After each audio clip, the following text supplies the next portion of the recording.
Governor McKee, despite federal tax exemptions, the state wishes to tax PPP loans. The state wishes to tax full unemployment. With billions of dollars of federal aid on the way, and a state government that has not issued furloughs nor inflicted any real salary cuts, why is the state hell-bent on taxing the individuals and businesses most impacted by COVID? Yeah, so let's talk about the PPP, all right? We exempted 90% of the businesses that borrowed on the PPP. So if anybody's out there saying that we're not addressing the small businesses, they're misinformed. So 90% have been exempted because 90% have borrowed $150,000 or less. So let's make sure that that's very clear to people. There's no attack on the small businesses. In fact, I'll repeat that we protected 90% of them. The businesses in the balance have earned a great deal of money. And so the question is, who pays their fair share? So my position has been that we exempted the overwhelming majority of the small businesses that struggled. But many of these businesses who borrowed $4, $5, $6, $7, $8, $9 million, they're making hundreds of thousands of dollars of not reporting millions of dollars of income. So I think it's fair that people pay their fair share. And I feel comfortable, as I said before, that I'll stand, by the budget. By the way, a budget that had to be done by March 11th, and there was over a $300 million structural deficit when I actually got into the discussion, and we handed a balanced budget to the General Assembly, and it would have been, we'd have had to go at $70 million of cuts, or $70 million of programs that didn't get funded. I believe that we're in a good spot. The General Assembly will make up the decision, and if they can find a better way to do it, then then I'm not going to veto a budget because somehow that got filled. But I think you're going to find that the general public is going to be supportive of an issue where people who need the help, the tax relief, get it, and the people who don't need the help at this point in time, a small amount of businesses, they pay their fair share. So, if I could follow up, please.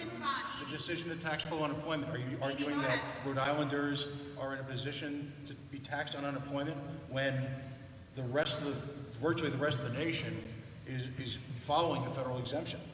And again, no shared sacrifice in state government. We can talk about it offline, Pat. We'll email. Amy? Ever since April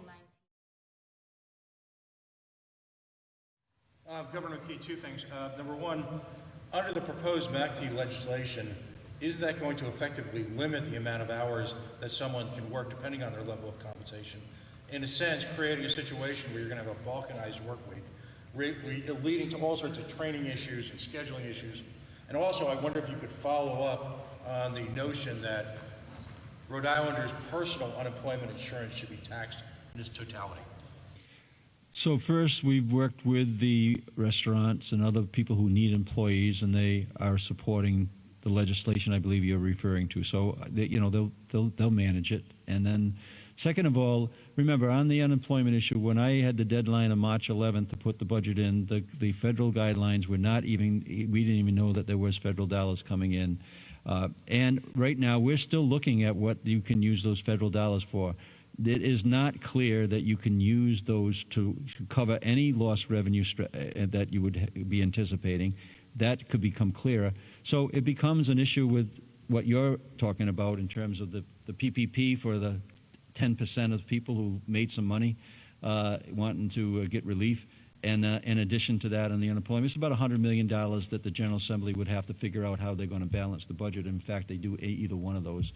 And so we'll see what happens there. Let's follow though. And no one's doubting the work ethic of state government.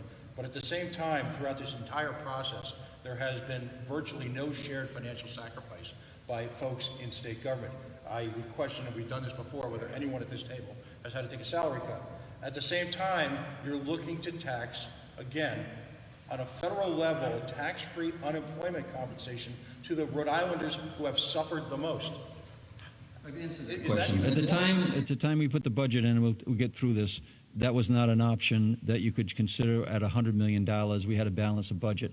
Look, Washington prints money, Rhode Island doesn't, and budgets are difficult, and that's what they're all about. But these questions are what I believe we're going to have another open Tuesday press conference, and we want to focus on those issues at that point in time.